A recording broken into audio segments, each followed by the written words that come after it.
You know what's a word that's not used enough in a love life context? What? Leadership. We rarely ever use the word leadership in a romantic context, in a love life context. We talk about it in business all the time. We talk about it in personal leadership all the time.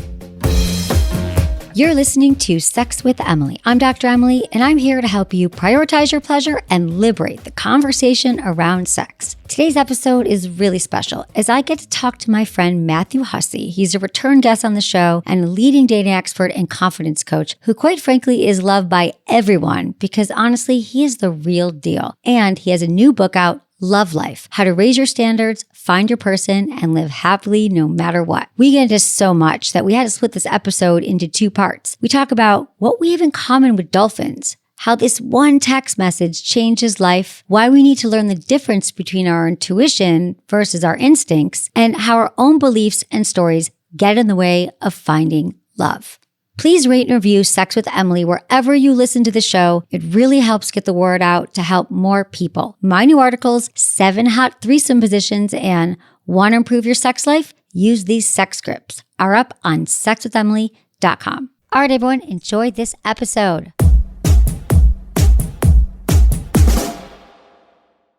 I asked my Sex with Emily audience their most embarrassing penis questions, and one that kept coming up was, how can I increase my ejaculation? Helped by the ever-growing popularity of the money shot in pornography, semen volume seems to be a conversation growing in popularity. So can you really increase your load? Well, the answer is yes. You've got to get your hands on Popstar's volume and taste enhancers. These supplements help build up semen and increase ejaculatory volume. Not to mention, there's an added bonus of improved semen taste. We've all heard that age-old rumor to eat pineapple to taste better. Well, this supplement actually uses the bromelain from pineapple along with zinc and L-arginine to improve your overall taste in 2 to 3 weeks. This product was created by 2 of the country's leading men's sexual health physicians, so you're in good hands. Popstar is all-natural, high-quality, vegan, and non-GMO, made from the best ingredients and scientifically proven to work. Plus, you know I've got you guys with a discount code. You can save 20% with code Emily at popstarlabs.com/Emily. That's popstarlabs.com/Emily. popstarlabs.com/Emily. Use code Emily at checkout. By now, you've probably heard my magic wand story. It's a brand that's been part of my personal journey for more than 20 years.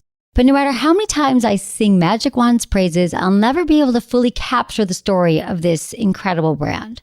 Well, now journalist and author Kate Sloan just completed a limited audio series documenting the history and impact that Magic Wand has created over the last 56 years. It's called Making Magic, and the series chronicles Magic Wand's incredible brand story through interviews with nearly 40 experts, performers, business owners, educators, and fans. So I got a sneak preview of the series, and what I loved is that Kate weaves together snippets from all their interviews into this amazing story arc. She covers Magic Wand's journey from appliance store massager to its legendary influence on culture and sexual independence, and it's all just fascinating. The first episodes of Making Magic are available now at makingmagicseries.com or on all popular podcast platforms. Just search for Making Magic or visit makingmagicseries.com today.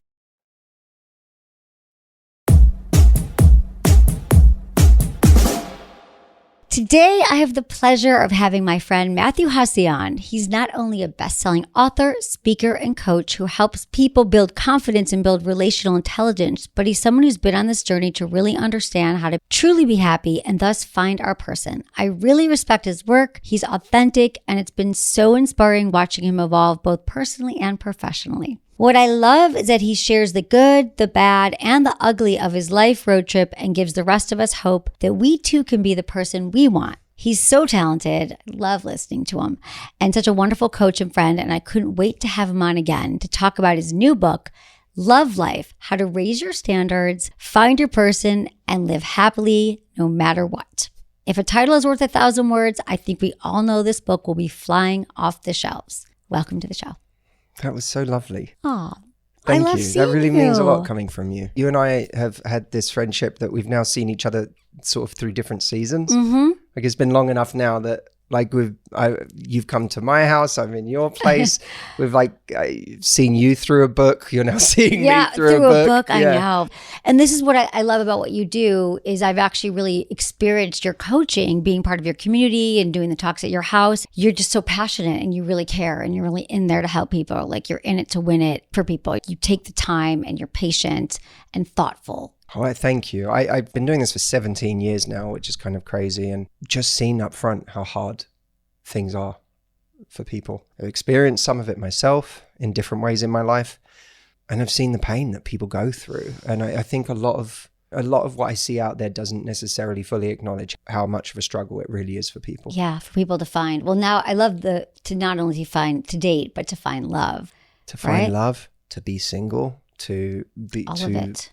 Feel lonely. You know, I had a woman say to me, how do I kill the desire to find love? She didn't say, how do I find love? She said, how do I kill the desire? Because if I never find it and I hold on to this longing I have for it, I'm going to be sad for the rest of my life. That's a heartbreaking question. That is so real. So real, because it had been so painful. This is not someone in her 20s. This is someone, I think she's in her early 60s perhaps, and had never found the thing that she was looking for and wanted so badly to still find it, but also found that wanting to find it was kind of ruining her experience of everyday life. What would you say to that? There's no easy answer to that. The truth is that life goes in all sorts of directions for people. Some people find love and then lose it.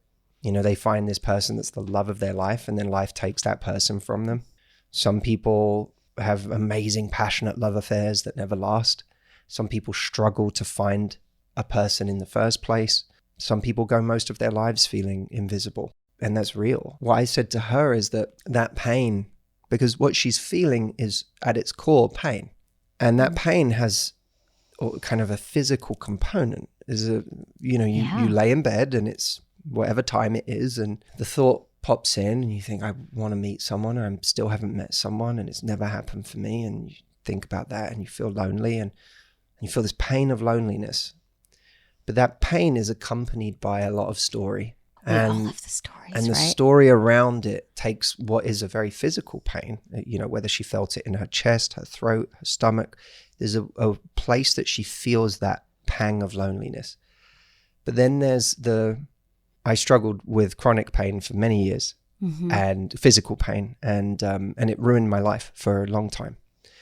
And I didn't know what I was going to do. I truly didn't know what I was going to do. It was the first time I went to therapy was because of the physical pain. Because I didn't know. I was truly despairing. I'd reached a point of kind of hopelessness, and I thought I'd thrown money at trying to fix it. Yeah, I traveled the world. You described, you had the tinnitus, right? In your ear? I had tinnitus, which was a loud ringing in my ears, which is still there. That never went away. Wow. But I also had, accompanying that, I had all sorts of constant physical pain in my head, my eye and my ear that just never went away. It made me feel dizzy. It made me feel ill. It was throbbing constantly. And it just took me out of every experience of my life. I felt like I was completely on the outside of my life. And the funny thing is, when I went to therapy, I said to this therapist, I've made a decision that I'm just going to live for other people now.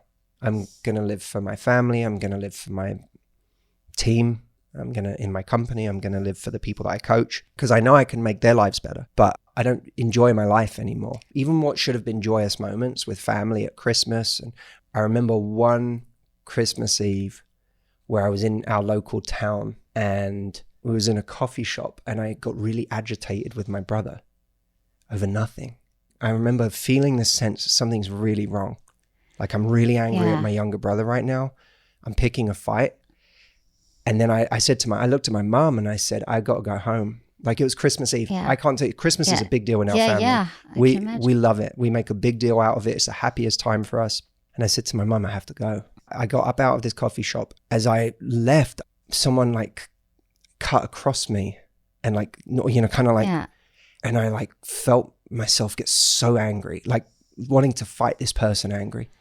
And I thought, oh, something's really wrong with me. Yeah. Like I'm so deeply unhappy, and it frightened me. And that was like an ongoing experience me for a long time, was just trying to function with that pain. And so when I said to this therapist, if I have this pain forever, I'll never be happy again. So for as long as this pain is here, I'm just going to live for other people. That had echoes of what this woman was saying to me. Yeah. That if I have the pain constantly of wanting to find love and not finding it, I'm never going to be happy. So both of us are asking, how do I live and find happiness in the context of a life with chronic pain? Whether one is physical, one is emotional, but the chronic pain nonetheless. And what I learned on that journey for myself is chronic pain has the component, which is the pain. In my case, it was the physical pain in my head and my ear. In her case, it was the pain of loneliness. But then there's the relationship that we have with the pain. And what is that relationship? And what makes that relationship better? And what makes that relationship worse? I told myself a lot of stories about my pain, and those stories turned it from pain in the moment to intolerable pain that I didn't know how I was ever going to live with. Right. Because then you create stories like, there's no way I can go on with this pain. My life will be... My life is... Here are some of the stories I told myself. My life is over. I'm never going to enjoy anything again. I couldn't eat certain foods or even have a sip of wine. So I was like, even food is ruined for me. And that was one of my few kind of like escapes. And even that's ruined for me. I'm never going to be attractive to the person that because I was single at the time. I was like, I'm not going to be attractive anymore to women because I feel like I'm about to snap. When did the pain start though? What age? Like, is this 20s, 28 maybe. Okay. 28. So this has been almost 8 years you've been dealing with this then? Mm-hmm. It became existential for me. Like I really have to figure out my relationship with this. And I started to learn tools to manage it. And those tools, they were life-changing for me because they got me to, there's a chapter I write in the book called Happy Enough. That phrase to me is a life-changing phrase because what I realized in my life is happiness is not something I can relate to right now. That's how I felt. I can't relate to happiness. And anyone who's like, you just have to be happy. I was like, you know, like I'm not even close to that experience. Self-development for a long time made no sense to me because of the idea of like optimizing and peak performance and whatever. I was like, you're living in a different world. I'm not thinking about peak performance. I'm thinking about like how to get through the day and not hate my life. So I stopped thinking about how to be happy and I started connecting with like, if I could just get to happy enough. We all struggle in some ways, right? We all have, whether it's our inner voice, our limiting beliefs, or negative self-talk. So can you want to talk a little bit about that belief? How do we get happy enough? Well, I like happy enough because it's achievable. I've been working with people in their love lives for a long time. And when I would hear people say to other people, you just have to be happy and whole first before you meet someone, I would always cringe a little. Yeah. Because I'd be like, there's something a little disingenuous about this because half the people saying it weren't happy and whole at the moment they met their partner. Right. This person is like this whole thing that you need to become whole because then someone's going to fill this hole in you or something. But we're always a work in progress. So it's okay. It's okay. It's okay to be single and feel sad about it. Yeah. It's human. It's more than okay. It's actually human. We all want to find love. Everyone. And people want to find different forms of love and we find love in different ways. But I truly believe what unites us is we all want to find love. That is universal. It's like the worst kept secret in the world that we all have to go around pretending we're indifferent to it because that's cool. It's like, if I find it, I find it. Like, I'm not in a rush, whatever. And we all have to like feign indifference over this thing that we deeply want because there is this stigma, this shame attached to looking for love. Well, I feel like that's what's so interesting about your evolution. And I love that you open the book being so real about that because, again, you started at 19 and now you're in your mid-30s. Like, that's quite a journey to be on, starting out and being the expert and being like, I don't have it all figured out, but you can help people. And that I thought it was really interesting that you just said, I didn't know, like you were helping other people, but you weren't necessarily able to help yourself at that point. And I totally related to the part where people were like, raise your hands, like, why are you single? Are you single? Are you single? And you're like, then you feel like imposter. Like I get this. The other night I was doing a live show, and people were like, I'm talking like, are you married? Did someone say that? Yeah, they Someone did. Like said that they out did. loud? Like, okay, I'm like, hey, but I can have sex and not be married. Let's just say that. That's a little different than Matthew Hussey here because he's actually talking about religion. But still, people, there's always this like trying to prove yourself. But we're just on a journey. But I love that, like, when you open your book, you like the pressure of being the expert and all that, and how you just has sort of gone on from, to go back to what you said, like, Getting the Guy was your first book 10 years ago, and it was more about tactics and how to get the person, how to land the plane. But now you're like, well, what about when we reframe it as like, well, what about finding love? Like finding that person, like love life is a whole different thing. It's a deeper journey, and it also deals with the complexities of life. I never knew what to call myself, to be honest. I really didn't. I was still uncomfortable with relationship expert. I hated dating expert. I know. I didn't, it never, what I was always interested in is how can we connect more? How can we be happier? How can we feel more confident? And how do we find more peace in this part of our lives? Because life isn't simple. You can't, no one can tell you they're going to find you love in the next 6 months. I've created roadmaps in my career for people to do that massively up their chances of finding love faster. But there are no guarantees in life. So for me, I never saw myself as the expert in relationships. I always saw it as, this work is deeply meaningful to me. I really, really enjoy helping people who are in some kind of pain find more peace. That's always been my deep, like I realized that when my whole career, I've had people come up to me on the street and say, I found love because of you. I'm married because of you. I've had that my whole life. But I started realizing I got even more of a kick out of someone coming up to me on the street and saying, you got me through the worst breakup of my life. Or I was in a narcissistic marriage for 10 years. I'm no longer in that relationship because of your work. That meant more to me. Something about helping people in pain meant more to me than just the love stories of someone finding That's so someone. interesting that you get, okay, so what do you think it is about the pain? Why is that have more of a charge for you? I think I have a healthy amount of, maybe a more than healthy amount of darkness in myself. No, and we've talked about this too, because I have the negative self-talk too, and I'm really hard on myself. And I feel like we discussed this when I was on your show, that it's kind of the same thing. And I think you also mentioned, well, I've just been listening to other things about like your brothers too, like you're protective and you don't want anyone to be in pain. And so growing up in an environment, and I think so much of what you talk about in your book, why I think this book is so different too, is that it talks about, we get all these patterns and we're dating the wrong people, but until we do the work and we look at like, where did this come from? And you were saying growing up in an environment where you had to be hypervigilant, you had to see, is there something bad that's going to happen, or how do I protect those around me? So maybe the connection there is that part of helping people from pain is that was always like your first job, maybe in your household. I think there's a lot of that. I think I grew up very fast. Yeah. I've watched how badly people's lives can implode. You know what, like one of my obsessions is, there's so many of us find ourselves in these situations in life that we, for many reasons, find it hard to get out of, or we find it hard to untangle from or to change from. And in a lot of those situations, they have dire consequences at some point in our life. Some people find that romantically. Some people have that with a friend in their life, a brother, a mother, a father, a someone. There's someone in their life. There's a relationship, a situation in their life that is like affecting them deeply. And what I've seen so much of in my life is that a lot of people need to have their life completely implode for them to decide to do something. So like they're kind of their rock bottom. Kind of, but the danger in Beth Macy, I think, wrote a book. I want to say it's called Raising Lazarus, but it was about the opioid crisis. She was talking about this misconception about opioids, that there is a rock bottom. You know, there's this kind of one, when people hit that rock bottom, they're going to ricochet back up again. And she said the problem with opioids is that when you hit rock bottom, you find that rock bottom has a basement, and that basement has a trapdoor, and and you just keep going and going and going. And that is true of relationships too.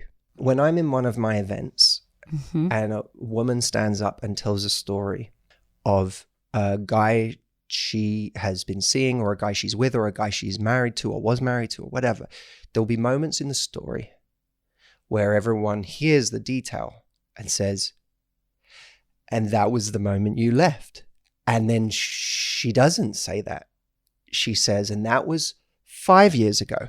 And then what happened is, and you keep hearing the next part of the story and the next part of the story thinking, and that was the moment you hit rock bottom and you left. But it wasn't. There was still further to go. And I have watched so much, I've seen so much pain in my life of people not, hitting what we would think is rock bottom, and then something even worse happens, and then something even worse happens. And sometimes people go to the grave never getting out of those situations. In fact, it's quite common. And some people's lives have to completely fall apart. They have to go through the ultimate pain of losing everything, of having their finances devastated, of having their life devastated, of having their trust devastated, of having their confidence devastated, before they will be forced, in many cases, to do something different. And that's my obsession. When I say I have an obsession over this, my obsession is, what can I say or do to get someone to be brave enough to light the fuse, to detonate their own life before an even bigger implosion is coming? Because that's what it takes. We have to sometimes be brave enough to light the fuse to detonate our own life. That is so hard. When someone breaks up with us, it's kind of like with a victim, and we get to say, they broke my heart, they cheated, they left, they went with someone else, and now I'm on my own. But there's this kind of closure in that they killed it. But there are many situations in life where that person will never kill it. And you're going to be in this loop with someone. And for some people, this is a very dramatic thing of being in a narcissistic marriage and all of the devastation that comes with that. And for other people, it's a different kind of implosion. It's from the age of, 35 to 45. They had this person in their life that they were on and off with, that they always had hopes for. They always thought this person would come around, would finally commit, would finally want the same things. This person never went away. They never gave them the closure. They gave them just enough to keep them hooked. To keep them microdosing on them for 10 years, 15 years.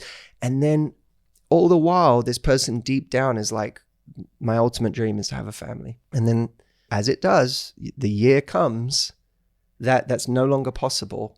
And then the person leaves too. And they realize that not only have I given up this dream of mine and missed that window, but the person I was doing it for turns out to not even be here anymore. Yeah.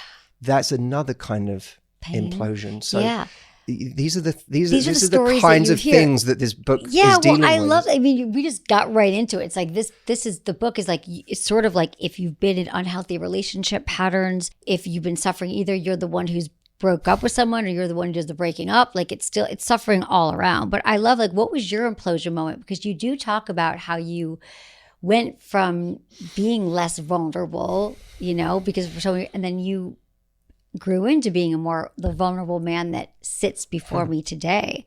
So can you talk more about what your moment is? Because you also, in your book, you say unhealthy dating patterns are a way to keep us from our emotions. And that was such an interesting way to think, because you were like, why do I keep dating bad people? Or why am I only attracted to the narcissists? We get into unhealthy relationships and we just stay with things that don't work. So it's the cycles. And I'm wondering, that's also related to maybe your own patterns too. There's a way to connect all of that. Yeah.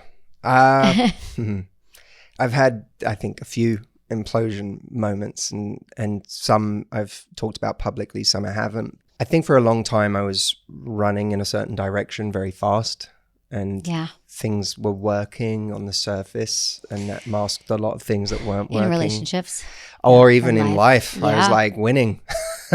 Things were going well, and it looked like things, it just looked like, things are working for this guy. And it was a good cover for things that weren't working under the surface, and for things that I think I'd been running away from for a very long time.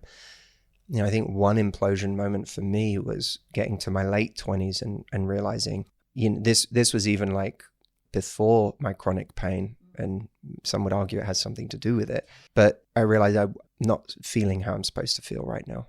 How I feel is not in line with, I'm supposed to be happy right now. This is supposed to be good. This is supposed to, so many of the things that I thought I wanted life to be about, or I wanted to be able to do in life, have happened. Is that when you started then on your journey, like to therapy and realizing it? No, it took me a few years. It took me, well, close to, it took me getting to a point of this physical chronic pain basically ruining my life. Oh, that's what made me. And no one would ever have known that you were suffering. I never talked about it. I mean, like you're doing videos, you're prolific, millions and millions of Emily, subscribers. This last 2 years is like, I think the last 6 months maybe even is like the first time I'm ever really talking about it. Because for 7 or 8 years, it was the one thing in life I was trying to forget. And I thought if I talk about this publicly, I'm going to get people kind of come up to me on the street and they're going to ask me about it, or they're going to say, I have chronic pain too.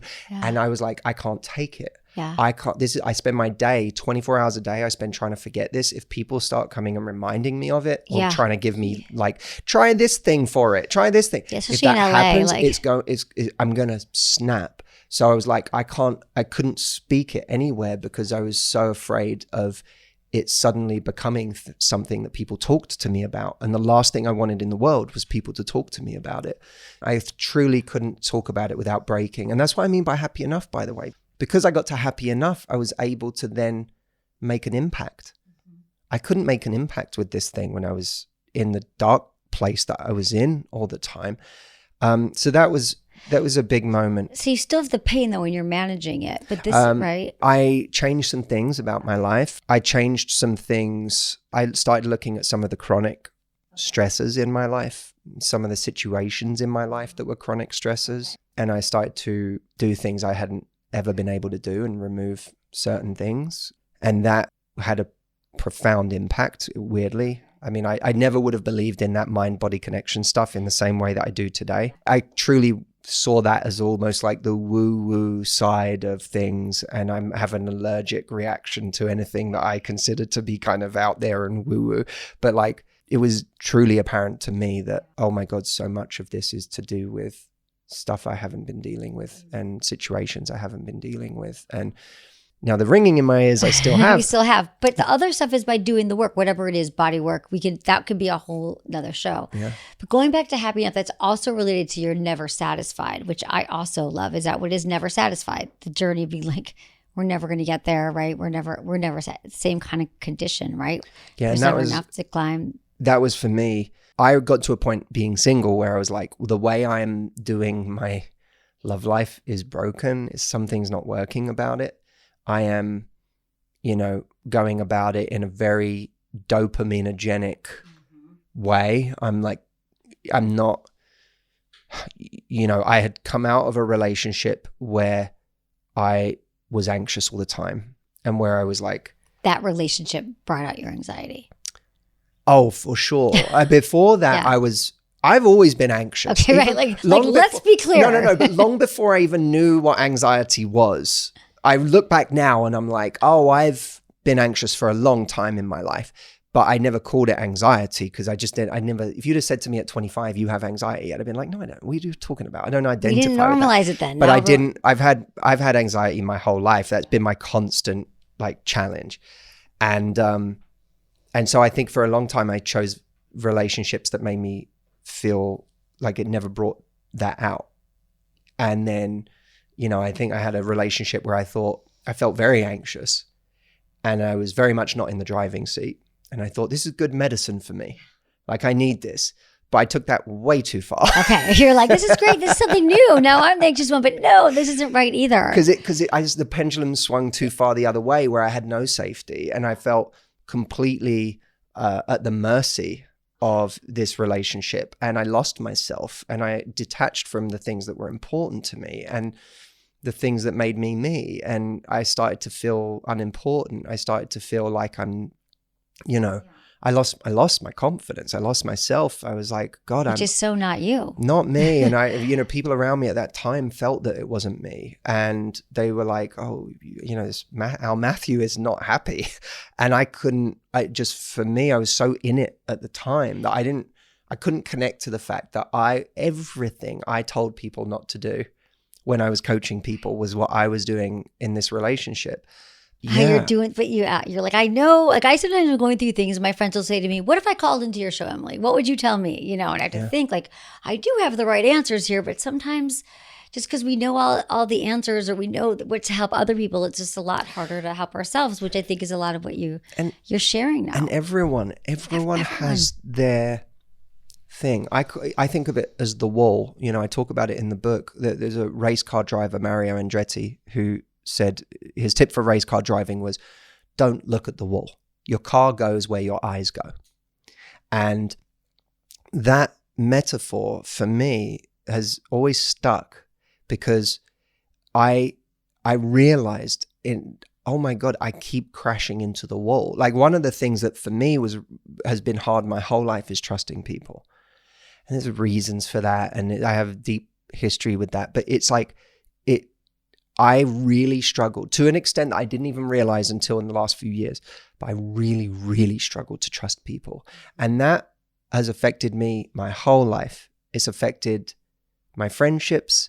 It's affected my relationships. It's affected how much I give to people, because I have spent my life being worried about being taken advantage of.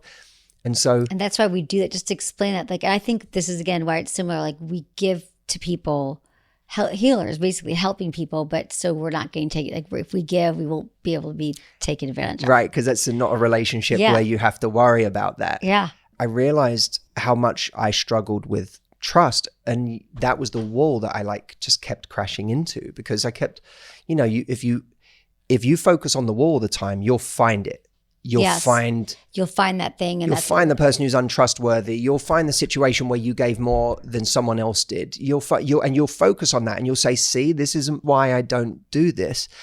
I started to see that not just with myself, but I saw it with people in relationships everywhere. I coached a woman who said, it's been going great with this guy, but then he didn't invite me to this thing with his friends on a Saturday in the daytime. He had a little gathering and he didn't invite me, and it brought out all of her abandonment wounds and everything she was worried about with being hurt again, and comes from deep history for her. But on the day that he had this little get together, she texted him and she said, "Why didn't you invite me?" And he said, "I'm so sorry. I was just having a little gathering with my friends." He hadn't, by the way, before this, even by her account, he had been great. It's not like he had had a history of being difficult or being untrustworthy. She got triggered because she got so triggered. And he said, "Can I call you later?" And he's texting her this while he's with his friends. He said, "Can I call you later?" And she said, "Don't bother." And then, of course, that's what happened. Was her wall is, "I'm going to be abandoned." And she's staring at that wall all the time. She's always looking for the place that she's going to be abandoned, is what we're saying. Right. Like if we're looking for someone to take advantage of us, or to abandon us, or to gaslight, we're going to find that. If that's our upbringing. Yeah, we're going to find it. Comfortable to us. Yeah, and especially because we live in a world where it's complicated and people are messy and people aren't perfect all the time. And there's she found her wall there, and instead of checking to see oh, well, let me actually have a call with this person. Let me explain that today got to me in a way that I'm a little embarrassed to say, but I was really hurt that you didn't invite me to your thing. And I don't know if I have a right to be hurt, but I was hurt. And that's instead the way of having that conversation, she said, "Don't bother." What she did was she took the car and she said, "Well, if there's a wall, I'm just going to crash into it myself." And she abandoned him before he could abandon her. So everyone can relate to this stuff. And again, the thing that I am fixated on with people right now is every one of us has our reality, and we don't realize for the most part that it is our reality. We just think it's life, right? And that's not our fault. When a dolphin grows up in captivity and learns to do backflips for food and jump through hoops, and a human gives it a fish, if that dolphin was released into the wild tomorrow and it started doing backflips in the ocean for food, or swimming up to boats thinking that those humans were going to give them food, we wouldn't say the dolphin had a self-worth problem. We wouldn't say the dolphin was broken. We'd say, no, this is the behavior the dolphin learned in the tank. And when the dolphin was in the tank, it didn't know it was a tank. It thought it was the world. When we grew up in our tank, we didn't think it was the tank. We thought it was life. So we go out into life and we keep doing the same things over and over, thinking that whatever our experience is how life is. And at some point, if we can just develop the humility to say, my experience of life might not be the only experience of life. There might be other people who are having a different go of it than me. And if they are, what could I be curious about in learn? I think curiosity is a very powerful word. Huge. Yeah, let's get curious. What are my beliefs? Yeah, what are my beliefs and why are those people having a different experience than me? What's going on over there? Don't think you have to believe something new. That's the hard part. Like when people are like, you just have to believe. I'm like, give me a break. You know how hard it is to change a belief? That we're apparently we're just going to adopt, like go to the buffet of great beliefs and just go, I'll take that one. Yeah, like, exactly. It doesn't work like that. It's pretty wired. If you've been cheated on your whole life or betrayed your whole life, people can't just go to the buffet of beliefs and go, I'm just going to believe that people are amazing and that people can be trusted. That's not what your wiring has told you. Your nervous system is built to expect this.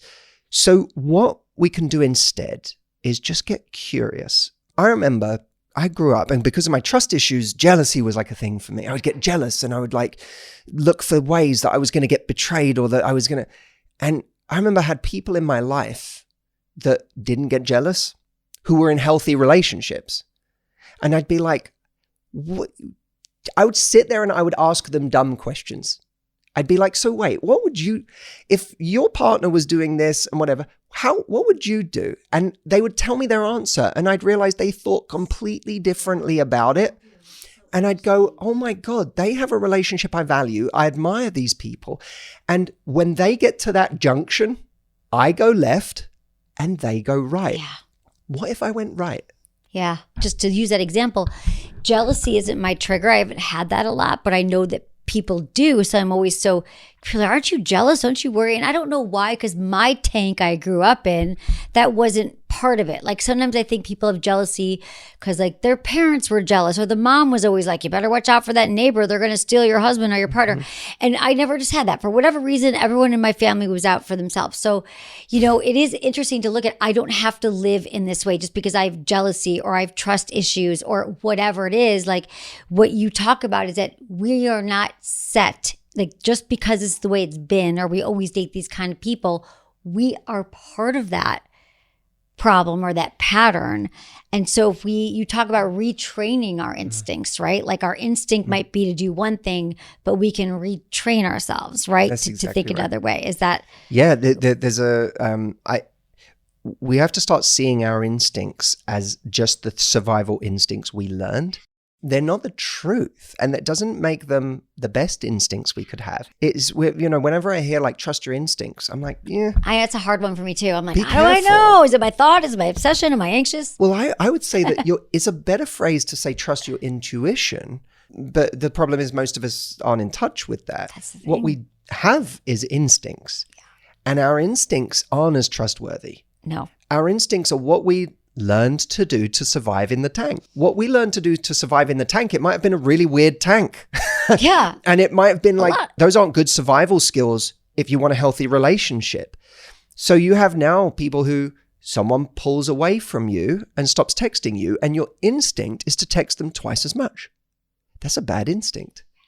Because you want to feel safe in that moment. Yeah, so you fawn and you're like, trying to just get them to like you, and you try and you value, the instinct when someone becomes scarce to value them twice as much, because you think that if they're hard to get, they must be valuable. That's a bad instinct. Yeah, and those are the people who say they're dating the toxic people, or why do I keep dating the bad people, whatever. Mm-hmm. It's because it's that instinct from childhood, wherever it feels familiar. There's an instinct that when we have a crush on someone and we have a great date with them, to just essentially drop our entire lives.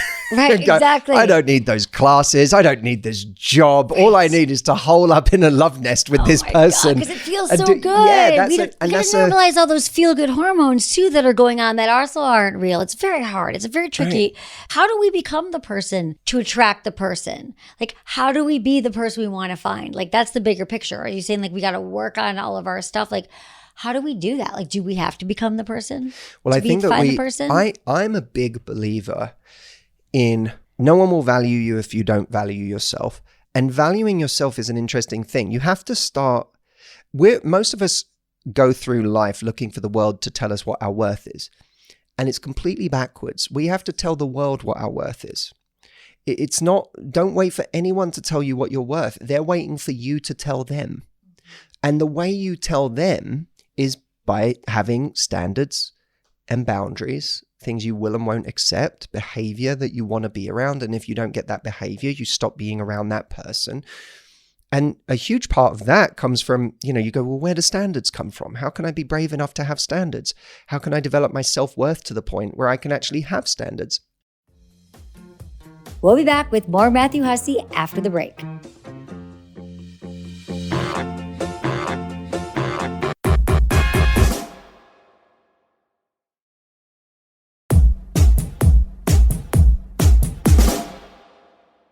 In this book, there's a chapter for everyone who gets it. There's a chapter called Core Confidence. I promise you it will change the way you look at confidence forever, because it has an uncommon way of looking at where self-worth can come from.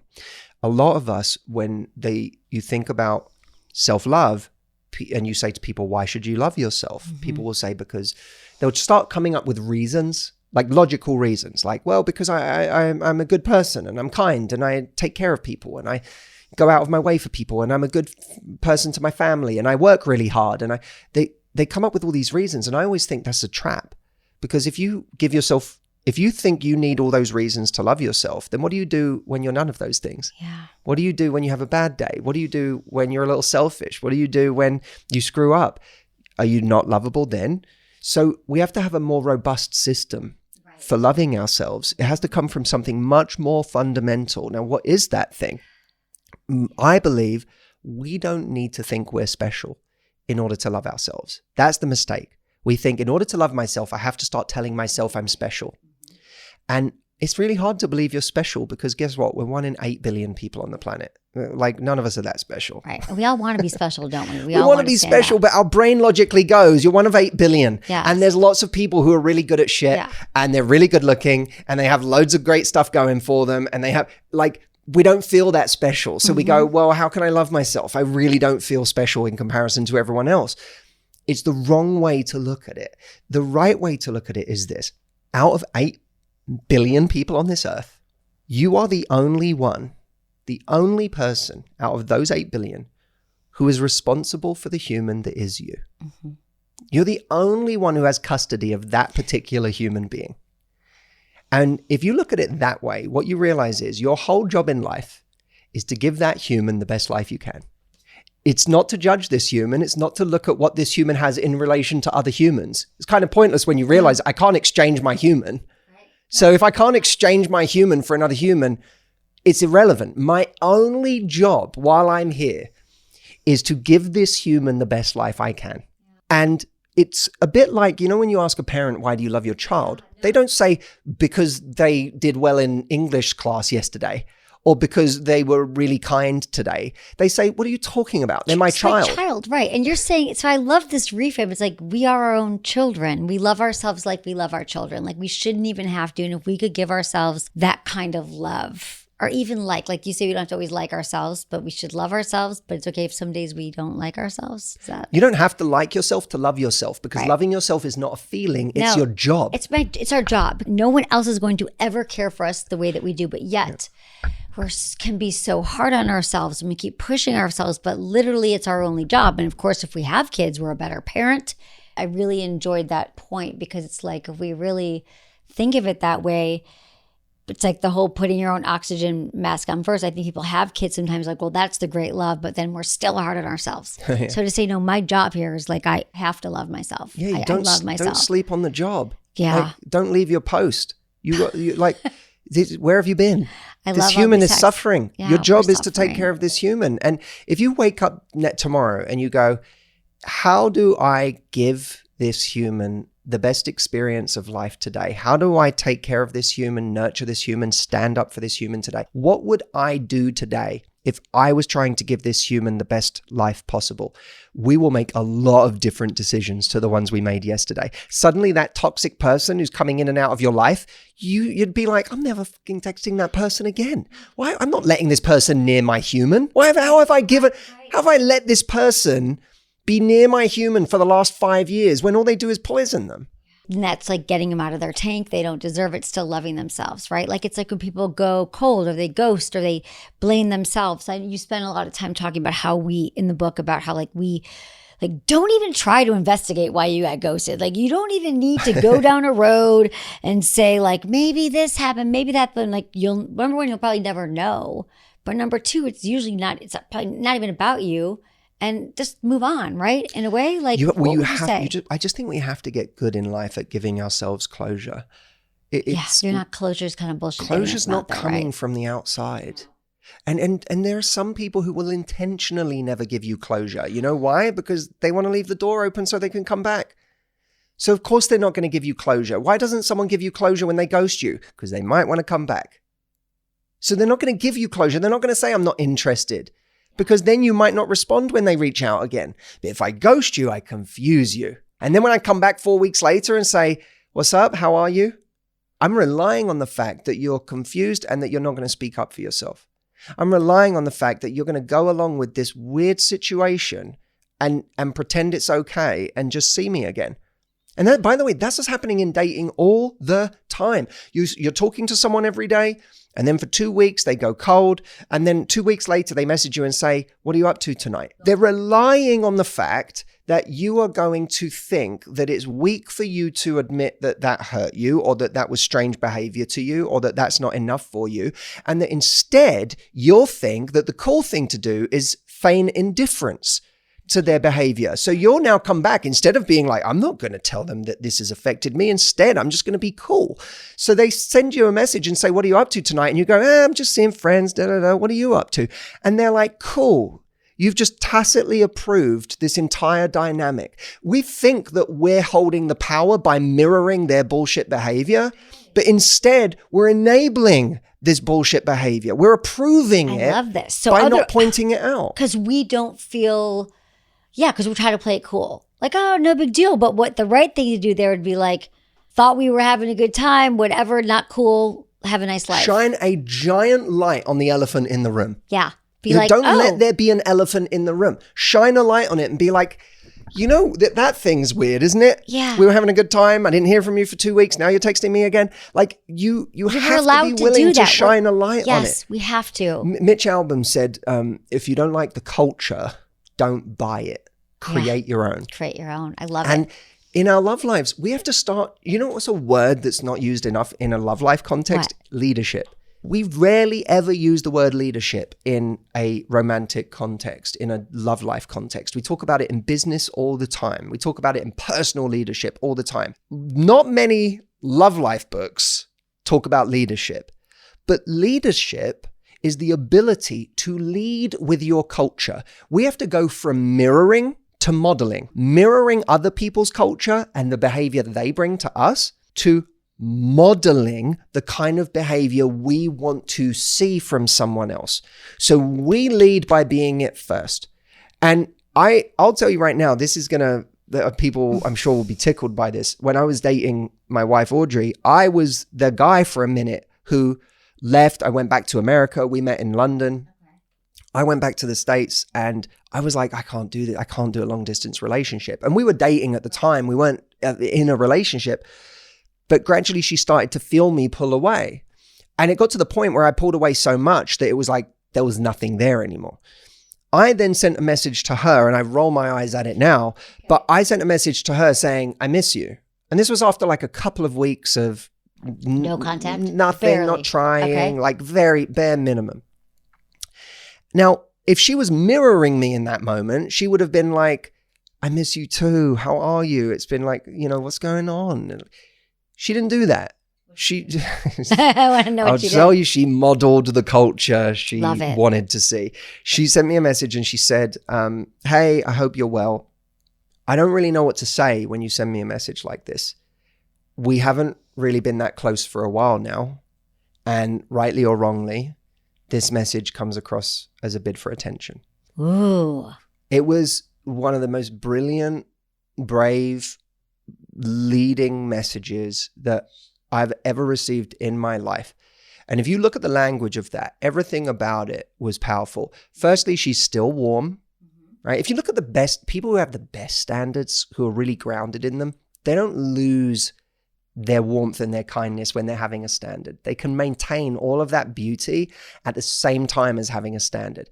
So she said, hey, I hope you're well. There was still warmth there. But then she said, when you send something like this to me, I don't really know what to say, which is her way of saying, this is really confusing. Yeah, we were having a good time. Now it's been a few weeks. Right. Yeah. And what you're saying is completely out of sync with your behavior. You're saying you miss me, but I barely heard from you. She then said, we haven't been that close for a while now. So that's her shining a light on the elephant in the room. And then she said, rightly or wrongly. And then she said, and rightly or wrongly. And I think she put those in like parentheses. Rightly or wrongly is a beautiful phrase, by the way, because it takes ego out of the equation. It's her way of saying, I'm not judging you and I'm not pointing at you and saying you're a bad guy or that, you truly meant to do this in a malicious way or anything like that. She's just going, rightly or wrongly, I could be wrong. Rightly or wrongly, this message comes off as a bid for attention. She's saying, I might be wrong, but it feels like that's what this is. Tell me if I'm wrong. And I remember feeling completely kind of naked with that message. Okay, now I'm going to ask you our 5 quickie questions we ask all of our guests. Quickie, ready? Whatever answer comes to your mind first, what's your biggest turn on? I think like mentally connecting. Yeah. Yeah. Biggest turn off? Unkindness. What makes good sex? No judgment. Something you would tell your younger self about sex and relationships? You're not perfect. So be compassionate towards the imperfections in other people. What's the number one thing you wish everyone knew about sex? That it's play. Yeah, have more fun. I love it. That's good. Thank you, Matthew. Matthew Hussey, thank you for being here. Okay, so where people find your book and join your world and hang out with you more. I hope if I haven't been able to sway anyone to buying a book in this conversation, I'm not sure what else to say. I hope that people have heard enough that they would love to get a copy. Of course, you can get a copy at lovelifebook.com. All the retailers are there, Amazon, Barnes & Noble, international retailers if you're not in America. I'm doing an event on May the 4th called Find Your Person, which is kind of my answer to, okay, I can't guarantee someone finds their person, but if I was taking someone's year and saying, what would I do to engineer the best chances, that this event is my answer to that question. And every single person who gets a copy of the book, if you go to lovelifebook.com and enter your receipt, you're going to get a free ticket to that event on May 4th. It's exclusive for book buyers, but I truly, I've poured my heart and soul into this and I care about it deeply. I'm very, very proud of it. All right. Hope you enjoyed part 1 with Matthew Hussey, but you got to stay tuned for the second part where we will reveal what he wrote back to his now wife after he got that direct and unexpected text from her. The story doesn't go quite the way you think it might. And of course, there are more tips, more talks with Matthew in the next episode, and we answer your questions.